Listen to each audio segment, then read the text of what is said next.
ಎಲ್ಲರಿಗೂ ನಮಸ್ಕಾರ. ನಾನು ನಿಮ್ಮ ಶ್ವೇತಾ ಕೃಷ್ಣಮೂರ್ತಿ. ಶ್ವೇತಾ ರೆಸಿಪೀಸ್ ಚಾನಲ್ಗೆ ಸ್ವಾಗತ. ಇವತ್ತಿನ ವಿಡಿಯೋದಲ್ಲಿ ತುಂಬಾ ರುಚಿಯಾಗಿರುವಂಥ ಆಲೂಗಡ್ಡೆ ಸಾಗುನ ಯಾವ ರೀತಿಯಾಗಿ ಮಾಡ್ಕೊಳ್ಳೋದು ಅಂತ ನೋಡೋಣ. ಇದನ್ನು ನಾವು ಪೂರಿಗಾಗಲಿ, ಚಪಾತಿಗಾಗಲಿ, ದೋಸೆಗಾಗಲಿ ಮಾಡಿಕೊಂಡ್ರೆ ತುಂಬಾ ಚೆನ್ನಾಗಿರುತ್ತೆ. ಕೆಲವೊಬ್ಬರಿಗೆ ಎಲ್ಲ ತರಕಾರಿಯಾಗಿ ಮಾಡುವಂಥ ಸಾಗು ಇಷ್ಟ ಆಗಲ್ಲ. ಅಂಥವರು ಖಂಡಿತ ಈ ಆಲೂಗಡ್ಡೆ ಸಾಗು ನಮ್ಮ ಮನೇಲಿ ಟ್ರೈ ಮಾಡಿ ನೋಡಿ. ಹಾಗೆಯೇ ನಿಮ್ಮ ಅಭಿಪ್ರಾಯನ ಕಮೆಂಟ್ ಮೂಲಕ ತಿಳಿಸೋದನ್ನು ಮಾತ್ರ ಮರಿಬೇಡಿ. ಇವಾಗ ನಾನು ಒಂದು ಕುಕ್ಕರ್ಗೆ 2 ಆಲೂಗಡ್ಡೆನ ಸಿಪ್ಪೆ ತೆಗೆದುಬಿಟ್ಟಿದ್ದೀರ ಚಿಕ್ಕದಾಗಿ ಕಟ್ ಮಾಡಿ ಸೇರಿಸ್ಕೊತಾ ಇದ್ದೀನಿ. ಇದ್ರ ಜೊತೆನೇ 1 ಟೊಮೆಟೊ ಮತ್ತು 1 ಈರುಳ್ಳಿನೂ ಕೂಡ ಸಣ್ಣದಾಗಿ ಕಟ್ ಮಾಡಿ ಸೇರಿಸ್ಕೊತಾ ಇರುವಂಥದ್ದು. ಇವಿಷ್ಟನ್ನು ಸೇರಿಸಿದ ನಂತರ 1 ಗ್ಲಾಸ್ ಆಗುವಷ್ಟು ನೀರನ್ನು ಕೂಡ ಹಾಕಿ ಇದ್ರ ಜೊತೆ ರುಚಿಗೆ ತಕ್ಕಷ್ಟು ಉಪ್ಪನ್ನು ಕೂಡ ಸೇರಿಸ್ಬಿಟ್ಟು ಲೀಡ್ ಕ್ಲೋಸ್ ಮಾಡಿ 2 ವಿಸಿಲ್ನ ಕೂಗಿಸ್ಕೋಬೇಕು. 2 ವಿಸಿಲ್ ಕೂಗಿಸ್ಕೊಂಡು ಕುಕ್ಕರ್ ತಣ್ಣಗಾದ್ಮೇಲೆ ನಿಮಗೆ ತೋರಿಸ್ತಾ ಇದ್ದೀನಿ. ಈರುಳ್ಳಿ ಆಲೂಗಡ್ಡೆ ಎಲ್ಲ ಎಷ್ಟು ಚೆನ್ನಾಗಿ ಬೆಂದಿದೆ ಅಂತ ನೀವೇನೇ ನೋಡ್ಬೋದು. ಇವಾಗ ಇದನ್ನು ಈ ಥರ ಸೌಟಲ್ಲಿ ಒತ್ಬಿಟ್ಟು ಆಲೂಗಡ್ಡೆನ ಮತ್ತು ಈರುಳ್ಳಿನೆಲ್ಲ ಮೆತ್ತಗೆ ಮಾಡ್ಕೋಬೇಕು. ಜಾಸ್ತಿ ಏನು ಬೇಡ. ಆಲೂಗಡ್ಡೆನ ನಾವು ಬೇಯಿಸಿರುವಂಥ ನೀರಲ್ಲೇ ನಾವು ಈ ಥರ ಸಾಫ್ಟ್ ಮಾಡ್ಕೋಬೇಕು. ಸ್ವಲ್ಪ ಬಾಯಿಗೆ ಸಿಗೋ ಹಾಗೆ ಇದನ್ನು ಮೆತ್ತಗೆ ಮಾಡಿಕೊಂಡ್ರೆ ತುಂಬಾ ಚೆನ್ನಾಗಿರುತ್ತೆ ತಿನ್ನೋದಕ್ಕೆ. ಇದನ್ನು ಸಾಫ್ಟ್ ಮಾಡ್ಕೋಬೇಕಾದ್ರೆ ನೀರೆಲ್ಲ ಏನು ಆ್ಯಡ್ ಮಾಡ್ಕೊಳ್ಳೋಕ್ಕೆ ಹೋಗಬೇಡಿ.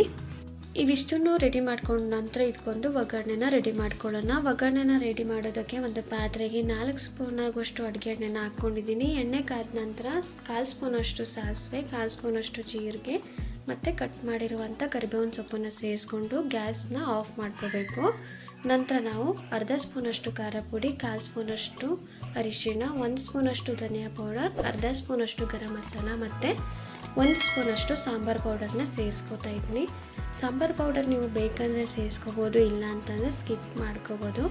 ಇವಿಷ್ಟನ್ನು ಕಾದಿರುವಂಥ ಎಣ್ಣೆಗೆ ಹಾಕ್ಕೊಂಡು ಚೆನ್ನಾಗೊಮ್ಮೆ ಮಿಕ್ಸ್ ಮಾಡಿ ಇವಾಗ ಶುಂಠಿ ಮತ್ತು ಬೆಳ್ಳುಳ್ಳಿನ ತರ್ತರೆಯಾಗಿ ಜಜ್ಜಿ ಸೇರಿಸ್ಕೊತಾ ಇದ್ದೀನಿ. ಶುಂಠಿ ಬೆಳ್ಳುಳ್ಳಿನ ಸೇರಿಸ್ಕೋಬೇಕಾದ್ರೆ ಗ್ಯಾಸ್ನ ಆನ್ ಮಾಡಿ ಗ್ಯಾಸ್ನ ಲೋ ಫ್ಲೇಮಲ್ಲಿ ಇಟ್ಬಿಟ್ಟು ಮಸಾಲೆ ಜೊತೆ ಇದನ್ನು ಫ್ರೈ ಮಾಡ್ಕೋಬೇಕಾಗತ್ತೆ. ಮಸಾಲೆ ಪದಾರ್ಥನೆಲ್ಲ ಫ್ರೈ ಮಾಡ್ಕೋಬೇಕಾದ್ರೆ ಗ್ಯಾಸ್ನ ಲೋ ಫ್ಲೇಮಲ್ಲಿ ಇಟ್ಬಿಟ್ಟು ಫ್ರೈ ಮಾಡ್ಕೊಳ್ಳಿ, ಇಲ್ಲ ಅಂತಂದರೆ ಸೀದೋಗೋ ಚಾನ್ಸಸ್ ಇರುತ್ತೆ. ಇವನ್ನೆಲ್ಲ ಚೆನ್ನಾಗಿ ಫ್ರೈ ಮಾಡ್ಕೊಂಡ ನಂತರ ನಾವು ರೆಡಿ ಮಾಡಿ ಇಟ್ಕೊಂಡಿರುವಂಥ ಆಲೂಗಡ್ಡೆನ ಸೇರಿಸ್ಕೋಬೇಕು. ಇದನ್ನು ಸೇರಿಸ್ಕೊಂಡ ನಂತರ ಮಸಾಲೆ ಜೊತೆ ಚೆನ್ನಾಗೊಮ್ಮೆ ಮಿಕ್ಸ್ ಮಾಡ್ಕೋಬೇಕು. ನಾವು ಮೆತ್ತಗೆ ಮಾಡಿ ಇಟ್ಟಿರುವಂಥ ಆಲೂಗಡ್ಡೆನೆಲ್ಲ ಸೇರಿಸ್ಕೊಂಡ ನಂತರ ಚೆನ್ನಾಗೊಮ್ಮೆ ಮಿಕ್ಸ್ ಮಾಡಿ ಇದನ್ನು ಒಂದು 5 ನಿಮಿಷ ಮುಚ್ಚಿಟ್ಬಿಟ್ಟು ಕುದಿಸ್ಕೊಂಡ್ರೆ ಆಯಿತು. ತುಂಬಾ ರುಚಿಯಾಗಿರುವಂಥ ಆಲೂಗಡ್ಡೆ ಸಾಗು ರೆಡಿ ಆಗುತ್ತೆ. ಕೆಲವೊಬ್ಬರಿಗೆ ಎಲ್ಲ ತರಕಾರಿ ಹಾಕಿ ಮಾಡುವಂಥ ಸಾಗು ಇಷ್ಟ ಆಗಲ್ಲ. ಅಂಥವ್ರು ಖಂಡಿತ ಈ ರೆಸಿಪಿನೊಮ್ಮೆ ಟ್ರೈ ಮಾಡಿ ನೋಡಿ. ಹಾಗೆಯೇ ಮನೇಲಿ ಮಾಡಿದ ನಂತರ ನಿಮ್ಮ ಅಭಿಪ್ರಾಯನ ಕಮೆಂಟ್ ಮೂಲಕ ತಿಳಿಸೋದನ್ನು ಮಾತ್ರ ಮರಿಬೇಡಿ. ಈ ಥರ ಸಾಗುನ ನಾವು ಚಪಾತಿ, ದೋಸೆಗಾಗಲಿ ಇಲ್ಲ ರೊಟ್ಟಿಗಾಗಲಿ ಮಾಡಿಕೊಂಡ್ರೆ ತುಂಬಾ ಚೆನ್ನಾಗಿರುತ್ತೆ. ಖಂಡಿತ ನೀವು ಕೂಡ ಮನೇಲಿ ಟ್ರೈ ಮಾಡಿ ನೋಡಿ. ಇವಾಗ ಸ್ವಲ್ಪ ಸಣ್ಣದಾಗಿ ಕಟ್ ಮಾಡಿರುವಂಥ ಕೊತ್ತಂಬರಿ ಸೊಪ್ಪನ್ನು ಹಾಕ್ಕೊಂಡೊಮ್ಮೆ ಚೆನ್ನಾಗಿ ಮಿಕ್ಸ್ ಮಾಡಿದ್ರೆ ತುಂಬಾ ರುಚಿಯಾಗಿರುವಂಥ ಆಲೂಗಡ್ಡೆ ಸಾಗು ರೆಡಿಯಾಗಿರುತ್ತೆ. ನೋಡೋದ್ರೆಲ್ಲ ತುಂಬಾ ಸಿಂಪಲ್ ಆಗಿರುವಂಥ ಆಲೂಗಡ್ಡೆ ಸಾಗುನ ತುಂಬಾ ರುಚಿಯಾಗಿ ಯಾವ ರೀತಿಯಾಗಿ ನಾವು ಮಾಡ್ಕೊಳ್ಳೋದಂತ ಇವತ್ತಿನ ವಿಡಿಯೋದಲ್ಲಿ ತಿಳಿಸ್ಕೊಟ್ಟಿದ್ದೀನಿ. ಇವತ್ತಿನ ಈ ಆಲೂಗಡ್ಡೆ ಸಾಗು ರೆಸಿಪಿ ನಿಮ್ಮೆಲ್ಲರಿಗೂ ಇಷ್ಟವಾದಲ್ಲಿ ಶ್ವೇತಾ ರೆಸಿಪೀಸ್ ಚಾನಲ್ನ ಲೈಕ್ ಮಾಡಿ, ಶೇರ್ ಮಾಡಿ, ಸಬ್ಸ್ಕ್ರೈಬ್ ಮಾಡೋದನ್ನು ಮಾತ್ರ ಮರಿಬೇಡಿ. ಇದೇ ಥರ ನನ್ನ ಚಾನಲ್ಗೆ ಸಪೋರ್ಟ್ ಮಾಡಿ ಅಂತ ಕೇಳ್ಕೊಳ್ತಾ ಸಿಂಪಲ್ ಆಗಿರುವಂಥ ಅಡುಗೆ ಜೊತೆ ನೆಕ್ಸ್ಟ್ ವಿಡಿಯೋದಲ್ಲಿ ಸಿಗ್ತೀನಿ. Thank you.